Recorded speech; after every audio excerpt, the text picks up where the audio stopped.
Bonjour mesdames et messieurs, in this video I want to show you some mistakes that you need to avoid as a photographer. I am completely guilty of this mistake. This is something that I've wasted hundreds of hours on, and I don't want you to make the same mistake that I did when you are starting photography or if you just want to get better at photography. So let's get this party started.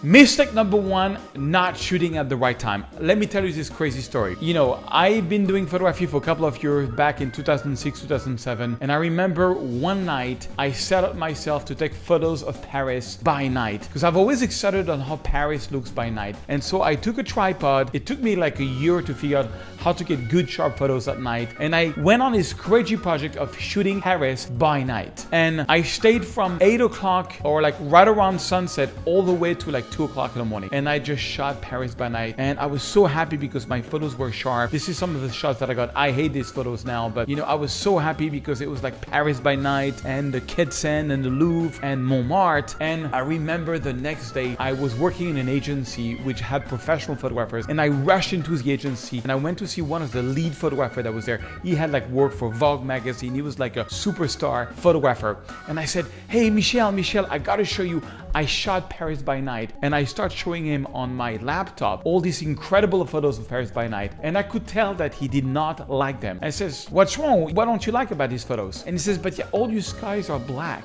And then he starts showing me incredible photos of like sunset, blue hour, golden hour. And I'm looking at him and I said, "Yeah, I understand, but you know, there was no sunset, there was no golden hour, and I think there was a blue hour, but I shot Paris by night." And I said, "Do you mean that I can only shoot when there is like a beautiful moment of light?" And he looked at me and laughed and said, "Welcome to the world of photography." And that blew my mind. It blew my mind. So I realized that now I really needed to capture some amazing moments of light. From that moment, I only started taking out my cameras only when it was like a good golden hour, a good blue hour, and a good sunset. This totally changed my life. That one advice changed everything for me. Let me show you some photos so you see what I mean. Like, look at this photo of Notre Dame taken in the middle of afternoon. Look at the same photo at golden hour. Isn't that more beautiful? You know, with an ND filter. This is the Louvre, middle of afternoon. This is the Louvre at sunset. Much more interesting. This is the Quai Seine in Paris in the middle of the afternoon. The same view at sunset. So shooting at the right time of the day is the most important thing. I can tell you something. One day I'm going to make a t-shirt that says, whatever you're seeing, there is 99% chance that it's going to look better at golden hour, at sunset, or at blue hour. So during the day now, I just walk around with my iPhone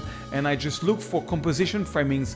And then when the good light comes, I take the photo. Okay, mistakes, not getting mentored. I can tell you something, that when I am not training as a photographer, my photography stays the same. I keep on taking the same kind of photography. And when I learn new stuff, then I start improving my photography. But what really gives me like this huge boost, like really like bam, bam, bam, bam, where I really go very much faster as a photographer when I talk to people which really are ahead of the game of what I'm doing. For example, years ago, I used to be a salesman selling websites for hotels, and I was dealing with this hotel called the Hotel Litre in Paris. And I started doing photography and they were like, "Oh, we love your photos of Paris. We've seen what you've been doing. We would like to have amazing black and white for the corridors in a hotel.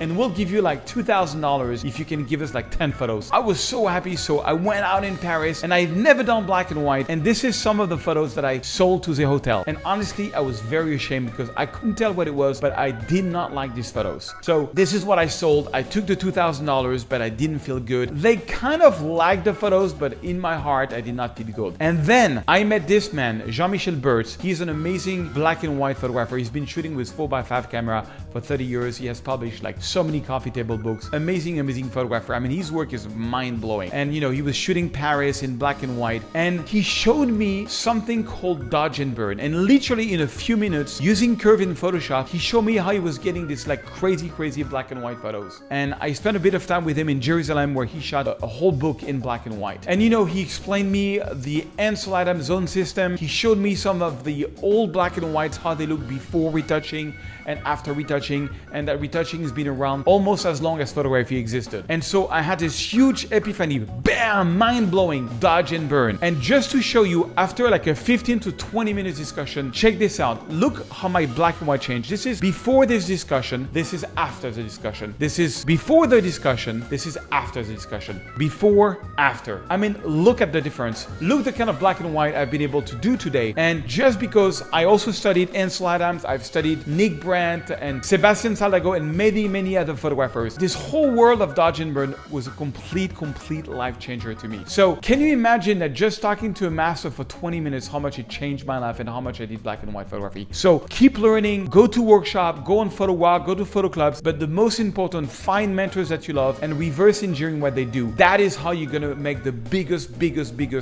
improvement as a photographer. The few hours I've been able to spend here with, Jean-Michel Burst, Scott Kelby, Joel Grimes, and many others masters I've studied like Eric Almas and Clyde Butcher, I learned so much. Not working with mentors is what I did for the first 5 years, and my photography was going nowhere and I almost stopped photography. So come to my workshop or other people's workshop, find mentors that you trust, that you love their style, and work with them. The next big mistake I did a lot, especially when shooting sunset, was not exposing for the highlights. Let me give you an example. This is a photo I shot in Montmartre years ago and I did not expose it for the highlights. I was so happy because I really wanted to see the details of the stairs and everything. But check this out, when I bring down the highlights to the max, I'm losing everything.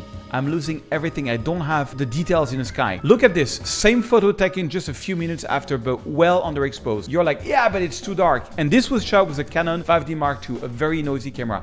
Check this out. I open the shadows, I bring down the highlights, I get all the details, I do my black and I do my black point. And look at this, I'm not even done with it, but I get every detail. Everything just comes out alive so much. So the stable data is you just look at your photo and see if you've got a bit of details and texture behind your camera, and look at your histogram and make sure your histogram, just touches the right side. You don't want the histogram to go like this over where it crashes on the right side. You don't want it to be like this where it's too underexposed. You want it to look like this. So use the histogram or just make sure you have texture around the brightest part of the photo and you should be good. Not understanding what composition is and the rules of composition. What is composition? Composition is the arrangement of the elements of your work, of the art, to convey a message. That is what composition is. Now, there are rules that exist since a very long time that can help you to compose better. For example, the rule of third. The rule of third is this grill that you have from left to right or top down where you get this 4 points and you try to position the things at the right place. For example, this is a photo I shot in Oregon. You can see I've got 2/3 of the water and that sort of hole in the water and 1/3 of sky. So I use a rule of third to go 1/3 of sky, 2/3 of land. Same thing for this photo in Yosemite. You can see there's like 2/3 of the mountains and just 1/3 of sky. Another rule which I find super important is leading lines. Leading lines is very important. Sometimes a photo can be very flat and having leading lines like this really helps to focus the eyes of the person inside of the photo.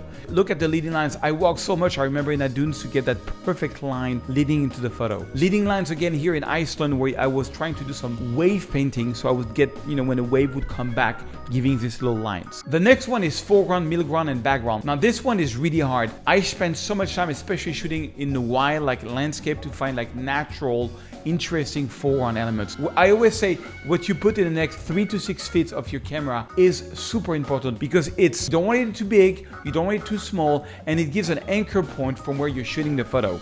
Look at this, like this rock really acts well as a leading line. This is the entrance of Zion National Park where I use this tree as an entrance point. But the most important thing when it comes to composition is having a strong story, something that people can identify, which is interesting, and something that people can relate to. The next mistake, which I've been very guilty of, is over-retouching photos. This is some of my early work, which I loved at the time, and it's so over-retouched, it's so over the top. I mean, the problem is like when you show that kind of photography to people, usually they respond by saying, oh, it's beautiful, but you did something to it, And that's why I developed something called natural drama years after, because I don't want people to react emotionally to my photos about the fact that I did some retouching. Look at the difference. This is the Pont Neuf in Paris, and this is the Pont Neuf with natural drama. It's still very dramatic, but it's much more natural. This is also a sunrise in Paris, completely over the top, completely overcooked, and this is how I do it using the natural drama. Much more gentle, much more natural. So try to retouch your photo, not too much, not too less, because that brings me to my next mistake, is under-retouching your photos. Let me give you an example of this photo. This photo could be under-retouched. By example, I open the shadow, I bring down the highlights, I do my black, I do my white, and I do a bit of contrast. It's nice, but it could be much more powerful. That sunset was incredible. So if I start going here and I go to the camera matching preset from Fuji, because this was shot with Fuji, and I use Velvia Vivid, for example, and I start playing around with the white balance, I get a much stronger photo. There is something to be said about not retouching enough your photo. You have to find the right balance. All right, guys, I hope this can help you. Check out my latest book on Lightroom called Lightroom Natural Drama. You can get for free under this video. And please tell me in the comments what you would like to learn. It really helps me. I'm trying to make 2 videos per week. I really want to give you as much value as possible. And if you can like this video, it would change the world for me. Thank you so much. I hope you enjoy my book, and I'll see you in another video.